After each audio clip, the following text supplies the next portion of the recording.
Ih Mbak Dewi, kurus banget sih. Padahal naik 2 kilo. Kurus dari mana? Nggak ada. Ih cantik banget, pakai baju hitam. Padahal lagi pakai baju biru dongker.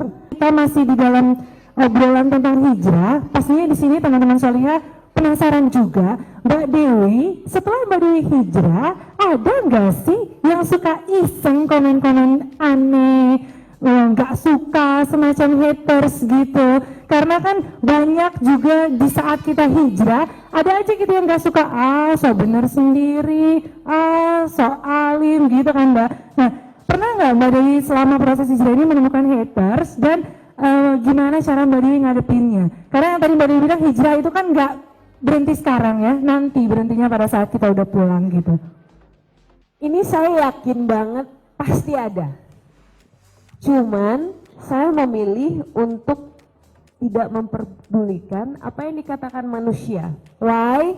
Karena manusia itu kita mau mencari pujian-pujian terus itu nggak mungkin. Dan pujian-pujian manusia itu menurut saya kadang-kadang peres, ya kan? Benar nggak? Iya Mbak Dewi, kurus banget sih. Padahal naik 2 kilo. Kurus dari mana? Nggak ada. Ih cantik banget, pakai baju hitam. Padahal lagi pakai baju biru dongker. You know, buta warna ya Om. Iya aku ngefans banget. Sandra Dewi foto yuk. Dewi Sandra. Ayo, siapa yang mau ngomong itu sekarang? Peres. Apalagi yang namanya kita berubah. Mungkin banyak sekali teman-teman saya atau orang-orang yang dulu mengenal saya seperti A dan akhirnya melihat saya berubah, itu kan pasti sesuatu yang aneh gitu di mata mereka. Tapi alhamdulillah saya berusaha untuk tidak terlalu memperdulikan apa yang dikatakan manusia sekali lagi, dan satu-satu ridho yang ingin kita cari itu kan Allah.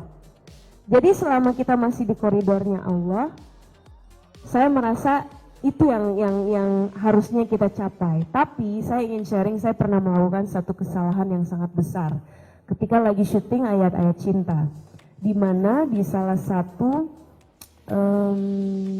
promo ya, acara promonya itu kan belum ketahuan ya pemainnya siapa aja. Terus akhirnya semuanya ditutup pakai cadar. Nah ketika pakai cadar itu akhirnya pas ketahuan bintang-bintangnya siapa aja, ada Tatiana, ada Chelsea, ada Dewi, terus kita semua buka cadar. Ini karena bodohnya saya dan fakirnya ilmu saya melakukan hal tersebut. Meskipun dalam hati, ini benar nggak sih, nggak apa-apa, ini aman ya. Terus kita nanya sama pihak produksi juga aman. Itu sempat jadi viral ya Mbak ya? Itu sempat jadi viral. Dan itu salah satu hal yang benar-benar saya perhatikan. Karena buat saya nggak paham. Itu saya nggak paham dan saya merasa, ini kayaknya gue salah deh. Dan ketika kita melakukan kesalahan, dan akhirnya saya tanya sama guru-guru kan, setelah kejadian itu, boykot, pokoknya Dewi Sandra itu salah segala macam. Itu kan dibully akhirnya. Tapi bullynya itu kebaikan. Buat saya itu bully ilmu. Mbak Dewi nggak boleh kayak begitu. Ini kan Mbak Dewi mempermainkan kita teman-teman yang sudah bercadar. Wah, itu saya nangis 2 hari 2 malam di rumah. Saya nanya sama guru-guru, saya salah nggak? Apa yang saya lakukan? Saya sholat, saya taubat kepada Allah SWT, dan akhirnya saya minta maaf. Ketika saya melakukan kesalahan sebesar itu, saya harus minta maaf. Dan saya bersyukur sama teman-teman yang istilahnya kalau untuk orang awam, lu lagi dibully ya. Saya ditelepon sama teman-teman, wih lu kenapa? Lu lagi dikejar sama haters. Mereka nggak haters, justru mereka itu saudara-saudara saya. Jadi kita juga harus pintar-pintar memilah.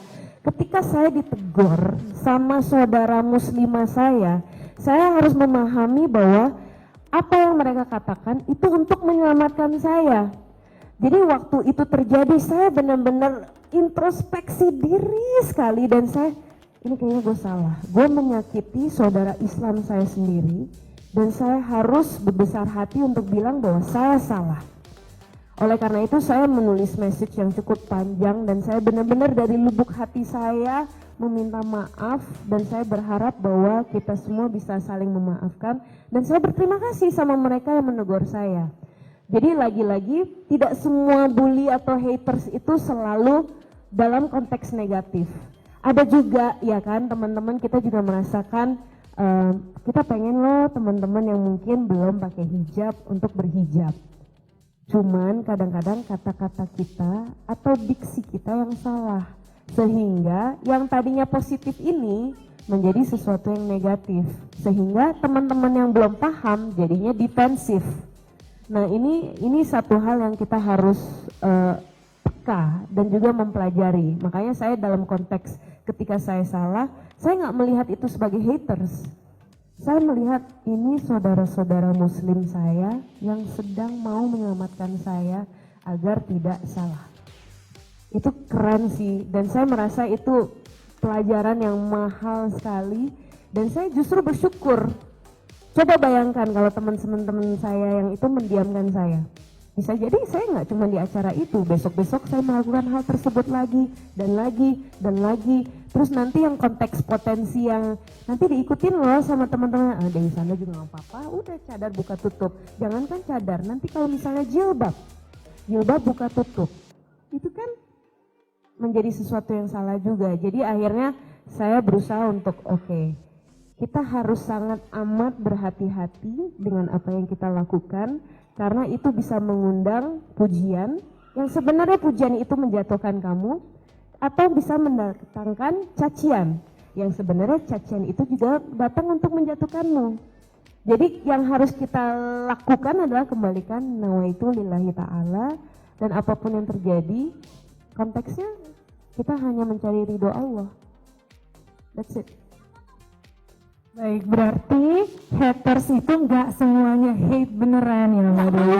Nggak melulu hate beneran. Oke, nah kalau misalkan lagi kebenaran nih Umi, kita dapetin haters yang benar-benar hate, itu sebagai seorang muslim yang baik harus dengan cara apa ya Umi? Karena kan tadi Umi bilang kita punya potensi namanya goriza bako. Di saat kita ditonjok kita pasti pengen nunjuk balik.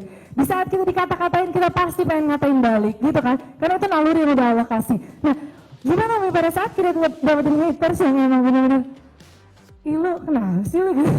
Itu sebagai seorang muslim tuh cara yang paling baik menghadapinya seperti apa ya Umi? Indahnya Islam tuh ya, ngajarin juga bagaimana caranya berkomunikasi. Jadi, ketika kita bertemu dengan haters, sesungguhnya dia itu orang yang paling perhatian sama kita. Coba deh cek ya, siapa sih yang paling kepo sama kehidupan kita? Perhatiin kita dari head to toe, dari atas sampai bawah, warna, merek kan gitu ya, terus apa lagi, pergi kemana, sama siapa, ngapain gitu ya, yang tiap hari memperhatikan kita. Sesungguhnya mereka adalah orang yang paling perhatian sama kita. Mungkin kita sebut mereka adalah haters, tapi sesungguhnya mereka lah yang sangat perhatian sama kita. Lewat mereka sebetulnya kita bisa belajar juga memperbaiki diri. Betul apa yang Mbak Dewi bilang, tidak selalu melulu yang namanya haters itu betul-betul haters. Bisa jadi haters itu sebetulnya adalah lovers. Iya, the real lovers itu ya mereka gitu loh. Mereka yang mengingatkan kita. Pada saat ini ya, mereka mengingatkan kita kalau kita salah. Mungkin caranya, santun berkomunikasinya yang kurang. Tapi apa yang mereka sampaikan, kontennya, isinya benar. Konteksnya aja yang agak perlu sedikit dirubah. Tapi kalau kontennya benar, ya diterima. Tapi kalau mereka adalah haters yang sesungguhnya, yang mereka sampaikan itu tanpa dasar, hoax doang, gitu ya. Kemudian banyak isinya dalih, bukan dalil, ya nggak usah diterima. Diacuhin aja.